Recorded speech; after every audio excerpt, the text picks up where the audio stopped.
Hello everyone, it's Kei'Mani Latigue back to you with another video.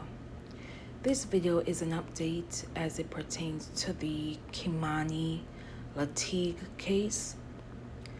Before I begin, I would like to extend my condolences and support to the Latigue family as well as the community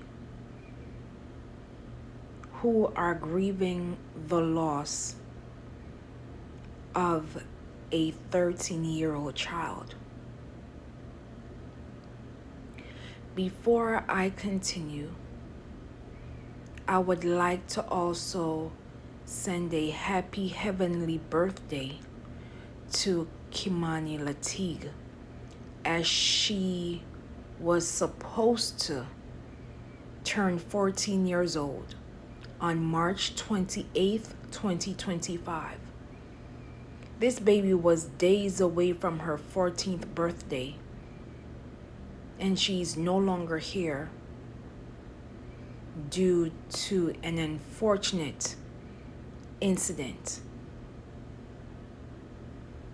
I pray for healing for the family as well as the community as you begin the grieving process and try to understand why this unfortunate incident occurred. According to 13 Action News, they learned that the defendant, Darnell Jones, who also uses the surname Ogletree, and the father of Kei'Mani Latigue's girlfriend at the time, helped officers find evidence in this case. According to 13 Action News, the suspect's girlfriend at the time, whose name we are not disclosing, stated that Jones called her on Friday, March 21st, 2025, and asked her to turn the cameras off at the home. She got suspicious and left the cameras on despite his request. She stated that she was in the bedroom when a relative saw Jones move some items out of his SUV and into the house, hiding them under the basement stairs. The girlfriend informed 13 Action News she called officers, who then obtained a search warrant and took the evidence. We asked what Jones hid under the stairs. It was like a mat for the back of your truck, not a pickup, but an SUV. You know, when you lay your seats down and you put the rubber mat in there to protect your back seats in case you're hauling something. That's what he rolled up and put in my basement, and his work boots, which were caked with mud, and he hasn't worked in a while, she informed 13 Action News. She stated once Jones noticed the items were gone, she never saw him again. She added that Jones called her from Columbus, Ohio, so she informed officers where to find him. As previously reported, Darnell Jones, who also uses the surname Ogletree, is the father of Kei'Mani Latigue and has been charged with homicide, assault, and third-degree felony abduction in relation to his daughter Kei'Mani Latigue's unaliving. Darnell Jones, Kei'Mani Latigue's father, was the last person to see her alive prior to the missing persons report on March 18th, 2025, according to officers. Jones was accused of removing her from the home without her guardian's consent and giving officers inconsistent statements about his activity with the victim.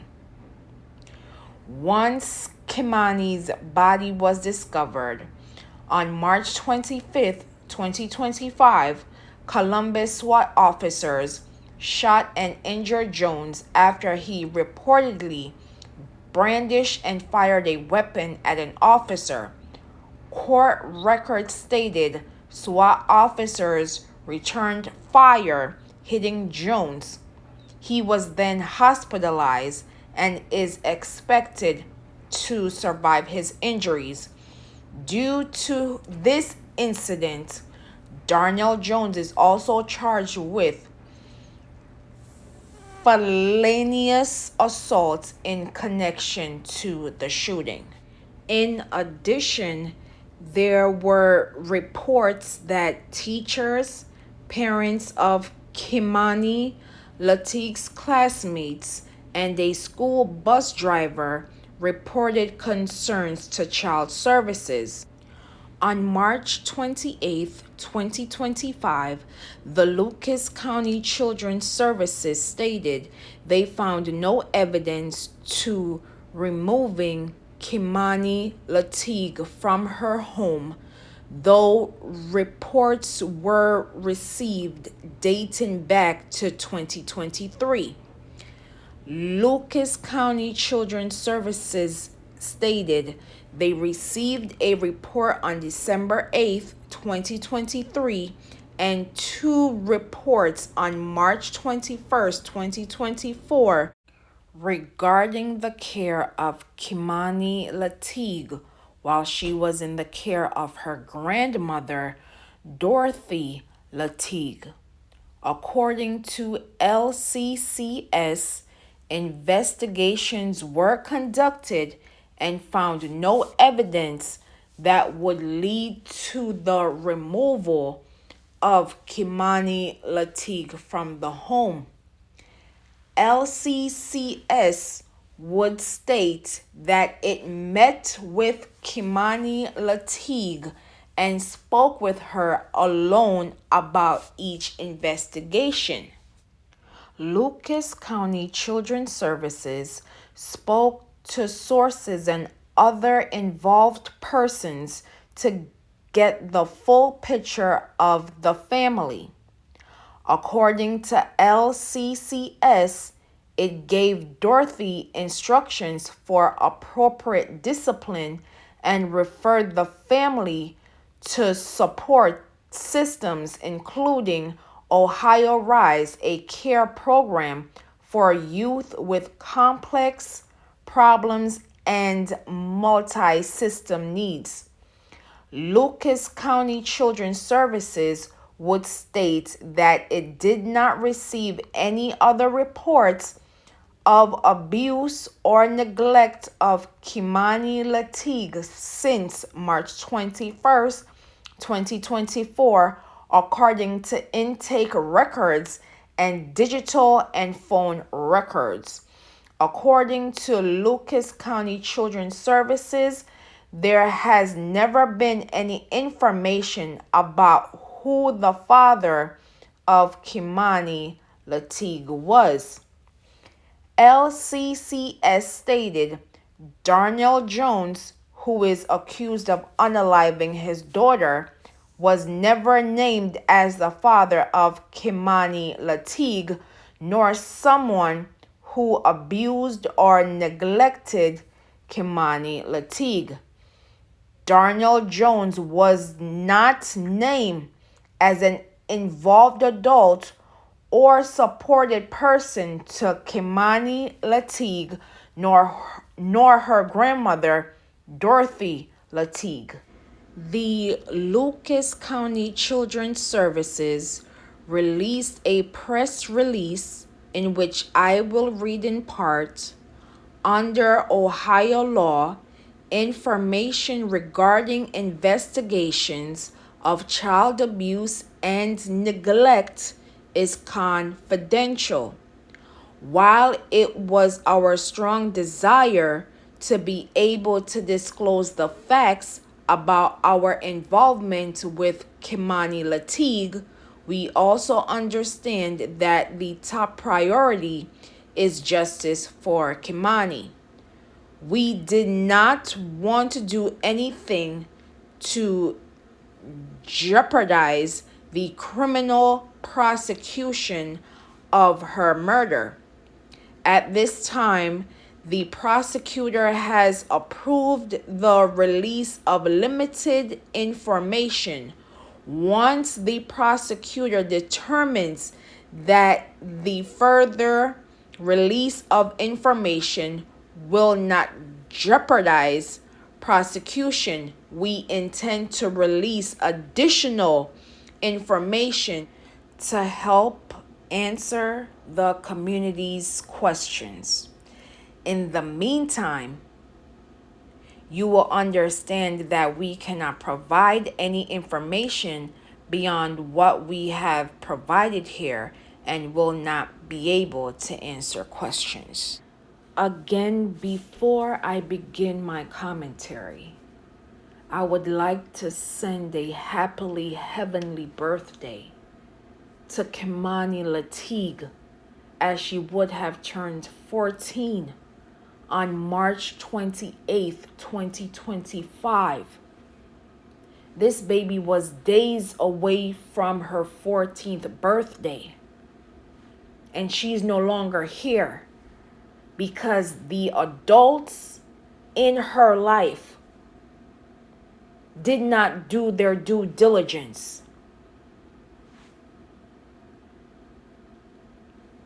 I'm glad that the partner of the suspect, Darnell Jones, did not listen to his instructions and kept the cameras on.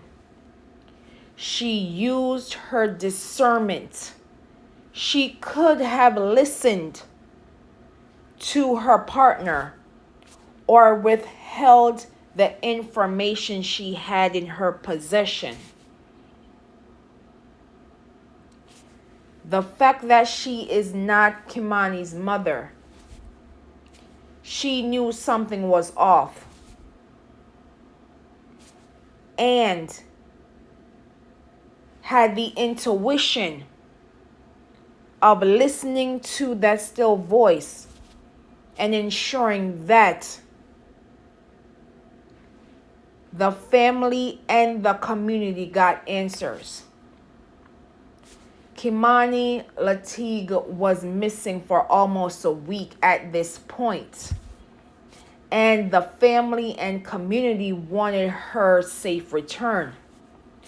Though it was not the ending that we were hoping for, the family and community is able to put her to rest, closing one chapter, though it does not erase the pain and the grief that the family and community is currently experiencing. Darnell Jones's partner could have been silent. She could have been quiet, but she did the right thing. And now we're here. Again, I'm still having questions. Did Kei'Mani Latigue's grandmother, Dorothy Latigue, allow Darnell Jones to visit her while she was at the house? Or when she was outside of the house? We need to establish when was Jones given access to his quote-unquote daughter, Kei'Mani Latigue. And was Kei'Mani Latigue's birth mother aware that Jones would visit Kei'Mani Latigue?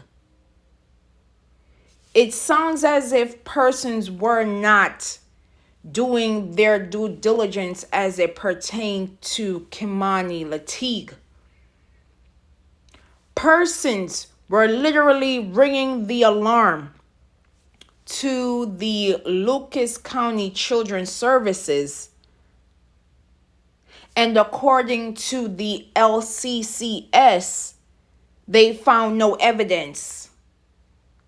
Are you kidding me? With the limited information that we have, if allegations of abuse or neglect are being reported on the same child more than one time, it's clear that something is going on. Yes, in the report, it stated that LCCS interviewed Kei'Mani alone. However, there is a however. When someone is experiencing abuse, they are not likely to open up to persons about said abuse and or neglect. Remember, she's a minor. Her grandmother is all she knows at this point. So she's not going to be open about certain things that are occurring in the household. And the fact that other adults, again, were ringing the alarm, advocating for Kei'Mani Latigue, screams that the system failed Kei'Mani Latigue. The adults that were supposed to advocate for this baby, to protecting this baby, did not follow up on this case. The support systems that were in place that were supposed to support this family did not do their due diligence to ensuring the safety of this child. The system did not follow their own protocols, and now we are reporting on another future taken away due to the negligence of the adults of this child. It is unfortunate that when allegations of abuse or neglect are brought up and our children are the quote-unquote victims, personnel within the system are not doing their due diligence, and it's only after the fact, after the child goes missing, after the child is unalived, that's when persons are playing hot potato because no one wants to take responsibility for their negligence due to the fact that they were not listening to allegations of abuse or neglect on behalf of said child. It is time that we as community members start listening to these allegations and force the system to do their jobs. And if personnel are not doing their jobs, it's best you find another job, because it's clear that when it comes to our children, you're not doing your job. Our children deserve the same care and due diligence as other children that are within the system, which leads again to the biases that are placed against our children within the system, and biases against Black people when they become missing persons. I've said this before and I will say it again. If we treat missing persons cases as criminal cases, you'll see a shift in the attitudes when persons go missing. Everyone has somewhere to be. No one is just getting up and running away. We have to be mindful once these cases become public of the misinformation, disinformation, aka lying that occurs, because it does have an impact on the missing persons investigation, and it does impact their loved ones who are waiting for their safe return. And supporting family members who have come to the realization that their loved ones may never return, and those members who are grieving the loss of their missing persons. And it is our duty as community members to be the voice for the voiceless. I will leave in the comments and description below for organizations and hotlines as it pertains to missing persons, in addition to children welfare. And as always, find our people, protect Black children, known and unknown. Say their names. Say her name, Kei'Mani Latigue. Justice for Kei'Mani Latigue. And as always, please be safe out here, and I will see you in the next video.